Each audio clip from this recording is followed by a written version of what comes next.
Citizens, it's that time. You are officially in Alert Zone. Welcome to the Alert Zone TV. I'm the Wizard Uncle James. I would love for you guys and girls to become active citizens. Y'all already know how to do that. We're a worldwide movement, so shout out to the world.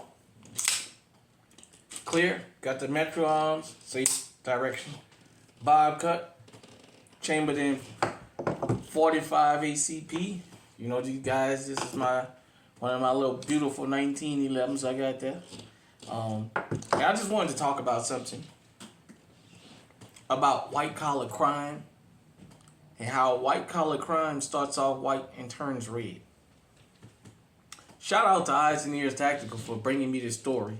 For those of you who don't know, down in the Miami / Los Angeles area, but Miami in particular, there was a guy who was arrested. I think, I even forget. I want to say he's from Taiwan. I forget what damn country he was from. Just that quick. Shame on me. That was arrested in Miami at a house he was renting. They had been busted for a $230 million Bitcoin scam. He spent the money. They got pictures of him in a Lamborghini Urus on top of other cars he had, jewelry, living a lavish lifestyle. There is a video of them, the FBI showing up in the middle of the daytime with flash grenades and, the house on the water, all that stuff. And it made me think about something that he had reminded me.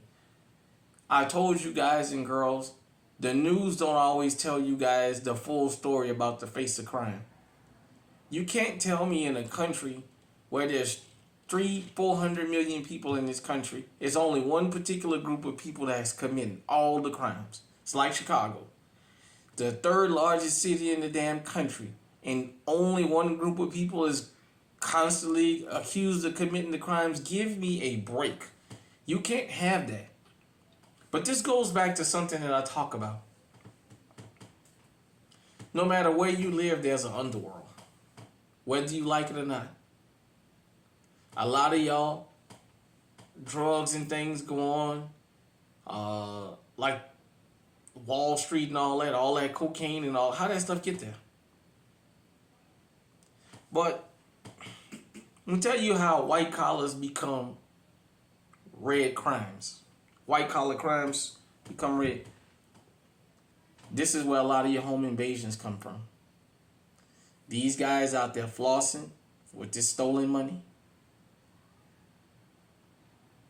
People following them running a scam and living a lavish lifestyle is what brings thieves to gated or real upscale communities. Because this house that they busted, this house probably worth $6, $7, $8 million. So this like I said, it was rented, but this was a really expensive area, almost like Biscayne. You know what I mean? For my people down in Miami back there. I just wanted to say this. These white collar crimes are just as bad. For those of you who don't remember, Enron. Enron was a Ponzi scheme out of this world. Enron was so bad, one of the owners committed suicide and the other one, they gave him his time. People lost their life savings with Enron. Bernie Madoff.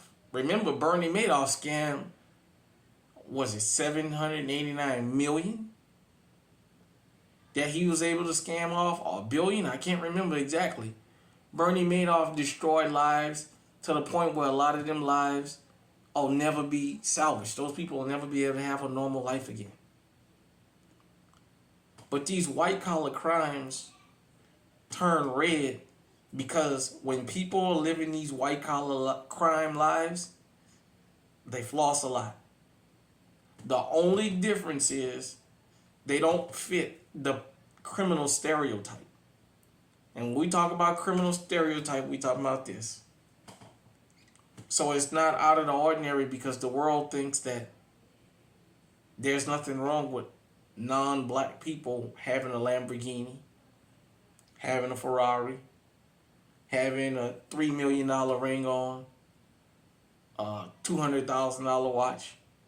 So they never suspect that this stuff is stolen or this stuff was gotten through ill-gotten gains. Because that's not the face of criminality. This is how you can get somebody that comes up to you, looks a certain way, can start talking to you about selling you Bitcoin and whatever the hell else, and can scam you out of $200,000.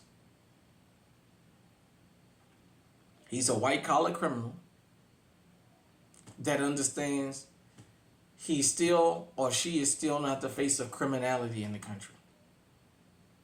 And they're allowed to go out and do these kinds of things. No telling how many people is going to be impacted by that. The neighbors was talking about how they had never had that happen before, and their sense of security is gone now.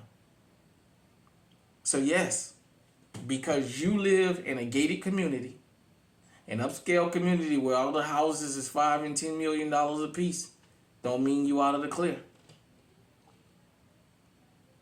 Everybody that live in Beverly Hills and Brentwood ain't a movie star. Some of these guys and girls out there are business people. Some of them dabble in the underworld. When they dabble in the underworld, the one thing about the underworld, unfortunately, well, hell, the one thing about upscale areas, unfortunately, there's always somebody looking for a come up. But when they know you're from the underworld, you're running scams, they feel like whatever they come and break in your house and take, you'll just run another scam and get it back because you can't go to law enforcement. So let that sink in for a minute. This guy was Asian, and he got caught up in a $50 million Bitcoin scam that he was running. And he was living it up at 20 years old. I told you guys and girls, if you would just listen to this channel, take your feelings out and just listen to them. Just listen to them. I was going to show you guys and girls the real out here. I was going to show you that criminality knows no color. It knows no creed. It knows no sex. It doesn't even know a tax bracket. It is impossible. There is no way on the earth you can have a city like Chicago, the third largest city in the country, and you're going to tell me only one group of people committing all the crimes. You honestly, do you know your chances of being struck by lightning is better than having something like that happen? I've always told you guys and girls about criminality. It constantly evolves, and you got to evolve with it.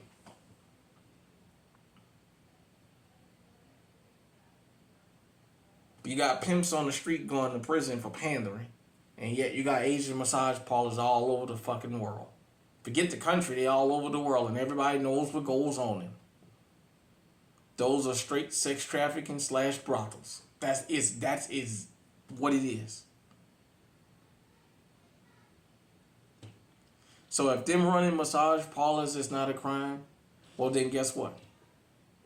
Pimping Ken, Bishop Don Magic Wand, all the rest of them being pimps out here shouldn't be a crime. Because just like they say, those massage parlors ain't hurting nobody, those guys out there pimping ain't hurting nobody because those women come to them. I've never seen a prostitute put a pistol up to a John's head and make him have sex with her or else. These guys go out there behind him.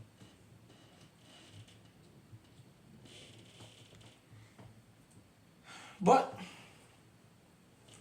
this is how white-collar crimes leave red bloodstains. Guys like that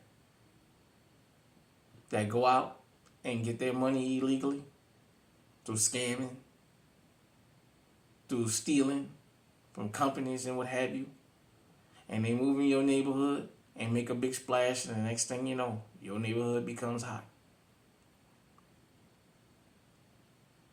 Hit me in the comment section, let me know what you think about white-collar criminals.